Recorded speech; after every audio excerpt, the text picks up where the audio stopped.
अकल कोई जागीर नहीं होंदी, हीर भी एक दिन हीर नहीं होंदी, और शीशे अगे मैं ही होना पर विच मेरी तस्वीर नहीं होंदी। अस्सलाम वालेकुम सज्जनों, बेलियो मित्रों, की हाल चाल। मैं तुहाडा दोस्त मुहम्मद अली खिजर ते तुसीं वेखदे पियो अपना चैनल पंजाबी वसेब। एक बड़ी सबक अमोज कहानी लैके मैं तुहाडी खिदमत च हाजिर हाँ।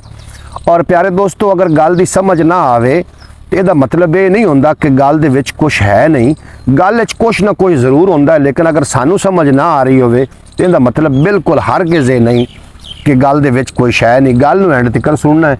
और एक मैनूं मिसाल याद आ गई ना कि वकील साहब जड़े आन, अपना जज साहब आन, उत्थे किसी बंदे दे केस लगा होया और वो बंदा आया, उस आके अर्ज़ की, उस आख्या जी जज साहब मेरे को वकील अफोर्ड करन दे पैसे नहीं, लिहाजा मैं अपनी वकालत आप करनी।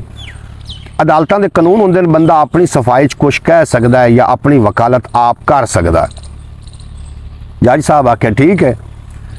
उन्हें अपनी सफाई विच जनाब बड़ा कुछ आख्या, बड़ियां दलीलां दित्तियां, बड़े उस जनाब उन्होंने जज नूं समझाउण दी कोशिश की ते एंड ते जज आख छड्या भी मैनू तेरी कोई समझ नहीं आई, गल दोबारा कर। उन्हें गल फिर दोबारा दोहराई कि जज साहब फलां हवाला फलां इंज मैं इंज मजलूम हाँ मैं। उन्हें बड़ी गलबात की। जज आख्या मैनू भाई तेरी समझ अजे भी कोई नहीं आई। जो तीसरी बारी उन्हें गल की ना तो जज आख्या यार तेरी मैनू समझ नहीं आई, तू जाके कोई वकील करके लाया। उस बंदे बड़ी सोहनी गल की। उसने कहा जज साहब समझ तो थानू नहीं आई तो वकील मैं करके आवां। तुसीं गल समझ गए हो। जिन्हों समझ ना आवे ये ओदा कसूर है या गल करन वाले दा कसूर है, ये कॉमेंट बॉक्स में जरूर तुसीं दस देना। और कई गल भी बेमकसद नहीं होंदी, उनका कोई ना कोई मकसद होंदा है। अज दी जिहड़ी कहानी है, अज दी कहानी बड़ी शानदार ते बड़ी सबक अमोज कहानी है। जनाब सुन के जरूर जाना कि जिहड़ी अकल होंदी ने किसी की विरासत नहीं है। इंज होंदा है कि बाप बड़ा सियाणा विच पुत्तर कमला निकल पिया, या पुत्तर बड़ा सियाणा ते बाप दे पल्ले शायद कोई नहीं। इस तरीके एक बंदा है जिहदा नाम है शन। वो जनाब सफ़र करता पिया, रस्ते दे विच उहनूं थकावट होई, गर्मी बड़ी आई, वो किसी रुख के थल्ले बह गया कि इत्थे थोड़ा जिहा मैं आराम कर लवां। जो रुख के थल्ले बह गया तो एक बंदा होर घोड़े ते, वो भी घोड़े ते आ, उस घोड़ा भी बन दिता। एक बंदा होर घोड़े ते आया। जो घोड़े तो उनके कोलों लंघण लगा तो उस उनके कोलों पुछ लिया बेलिया इत्थे किवें बैठा है।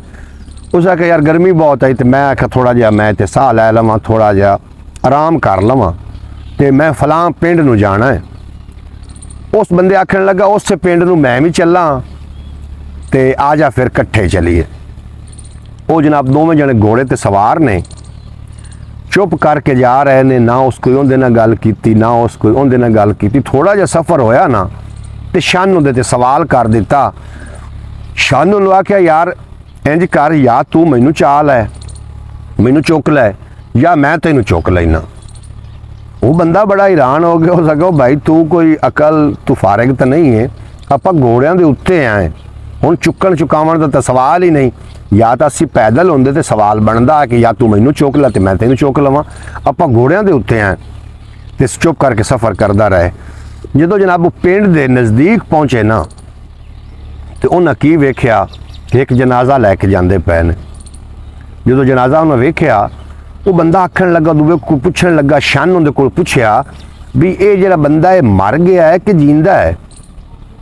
वो फिर अकल फत बह गया, दिमाग हो सकिया लै भी तू गल्लां करना है कमलियां जिहियां भी अगर ये जींदा होंदा कभी जींदियां बंदियां दे भी जनाजे होए ने, ये बंदा मर गया।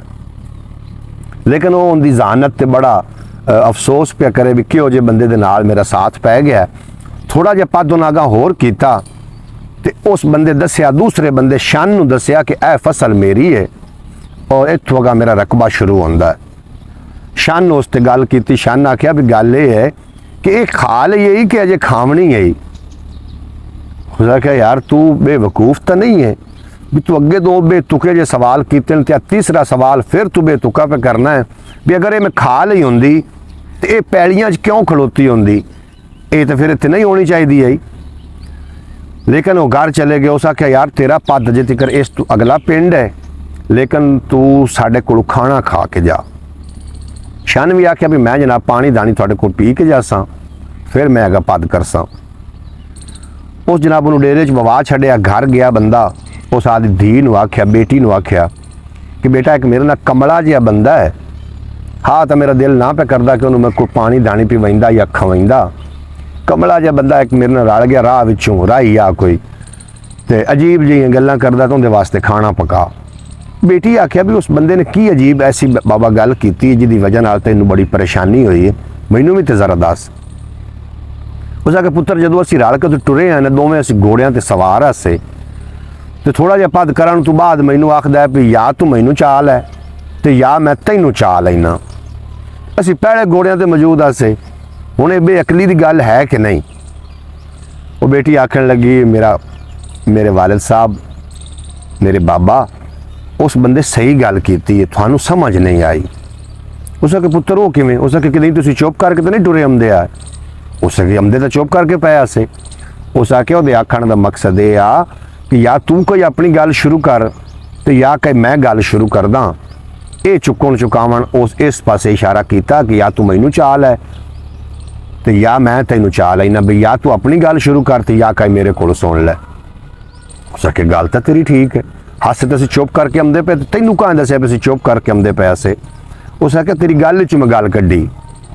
उस आखे दूआ सवाल केड़ा होया? उस आखे दूआ सवाल ये आ कि दूसरी गल उस कीती है कि जनाजा जांदा पिया पिंड दे नेड़े, और उस दूसरी गल ये कीती कि ये बंदा मर गया है या जींदा है। ते बंदे मरे हो जनाजे मरे होया दे हुंदे ने, जींदियां दे कित्थे हुंदे ने। उनकी बेटी आखन लगी उस आखे अब्बा इस गल ते भी उस गल सही कीती है कि अगर ये उनका पुछण का मकसद है ये आ कि ये बे औलाद जा रहा है या कई नेक औलाद पिछा छड़ के जा रहा है। जे तो अगर नेक औलाद छड़ के जा रहा है तो मोड़े जींदा है, अगर यदि नेक औलाद काई नहीं पिछा तो फिर ये मर चुका है। उनके आखण का यह मकसद आ। उस आखे पुत्र ये भी गल उस बड़ी सोहनी कीती है। उस बेटी पूछया भी अगला सवाल की है। बेटी ने उस दसिया कि अगला सवाल उस ये कीता है कि जी फसल अपनी खलोती है ना बाहर, ज्वार है कि बाजरा है, उनके पर पुछदा पिया भी ये तुसा खा लई है या कि अजे खावनी है। जे अगर वो आप खा चुके होंगे तो विच फसल की कित्थे होवनी आई, वो तो कोई नहीं, वो तो खाली जमीन पई होवे आई। उनकी धी दसिया उस आख्या मेरा भोला अब्बा उस गल ये भी सही की, तेरी समझ च ये गल भी नहीं आई। उस ये गल की है कि ये जी फसल तो साड़ी खलोती है इनके आड़तीए को पैसे लै लू के खा चुके हो, या कि अजे तिकर तुस आड़तीए को पैसे नहीं लै तो इनू पका के तुस आड़तीए नूं देवना है। उस ये गल की है कि इनू खा चुके हो भी पैसे लै चुके हो, या कि अजे तिकर थाड़ी फसल खावन वाली। ये उस गल की है जनाब। वो बंदा बड़ा राजी होया और उस बंदे खाना लैके उस बंदे कोल पहुँचया। उन्होंने जाके आखदा कि यार मैं तेरियां गल्लां ते बड़ा राजी होया, तेरियां गल्लां दी मैनूं समझ आ गई है, मेरी बेटी ने मैनूं सारे तेरे सवालों के जवाब दस्से ने, लिहाजा मैं अपनी बेटी का रिश्ता तेनों देना चाह रहा। उस बंदे आखे जे अगर तेरी बेटी ने सवाल दस्से ने ना तो मैं रिश्ता करने वास्ते तैयार हाँ। इस तरीके उन्हों का आपस दे विच रिश्ता हो गया। मेरा गल सारी करने का मकसद ये है कि अकल किसी की जगीर नहीं होंदी, हीर भी एक दिन हीर नहीं होंदी, शीशे अगे मैं ही होना पर विच मेरी तस्वीर नहीं होंदी। जनाब गल्लां होंदियां ने, तुसी लगे फिरदे हो दुनिया ते, और कुछ बंदे दुनिया ते आए ने सिर्फ बोझ बन के, और कुछ बंदे दुनिया ते आए ने सिर्फ खावन पीवन, और कुछ दुनिया ते बंदे आए ने क़यामत तक जिंदा रहने वास्ते। तुहानूं गल किवें दी लगी? अगर गल पसंद आई हो तो चैनल को सबसक्राइब करके बैल नोटिफिकेशन जरूर प्रेस कर लेना ते अपनी कीमती राय दे नाल जरूर आगाह कीता करो। मेरे व्लॉग इस तरीके दे होंदे ने, उम्मीद है कि तुहानूं पसंद आए सन। इजाज़त दिओ, मिलते हैं कल दे व्लॉग। थोड़े ते मेरा रब रखा। पाकिस्तान जिंदाबाद, मेरे दोस्त पाइंदाबाद।